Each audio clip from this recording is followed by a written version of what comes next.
欢喜在地新闻，乡亲啊，大家平安。今仔日是新历的4月初8，旧历的2月27，礼拜四。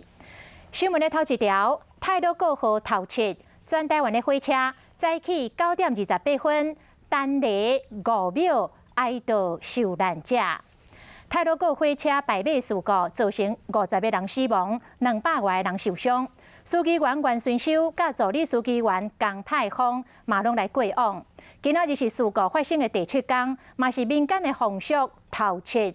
全体司机员伫个行程来甲黄时代向殉职的司机员致敬，代替全线120台的火车，嘛伫事故发生的时间早起的9点28分，同时来单列5秒钟来悼念伫即个意外这个受难者。早起9点28分，火车经过事故地点清水磅空陈景林，包括花莲、台东、高雄、嘉义、甲屏东车头。代替全线的列车，拢伫同一个时间，陈景林向50个罹难者致哀，因为4月7日是代替太鲁阁败马事故罹难者的头七。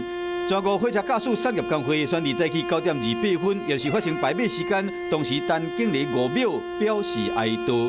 火车司机员今仔伫上班的时，伫胸坎并黄时代致意。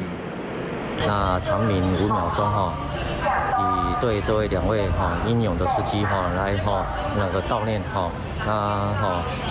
送他们在那个天堂上一路好走。要铁路迷唔甘这摆事故，专程到车头记录这个时刻，并且悼念往生的人。不知道自己可以做什么，所以想说就是来嘉义特别向就是原司机致敬一下，真的很伤心。9点28分台铁会鸣笛，所以就特别过来。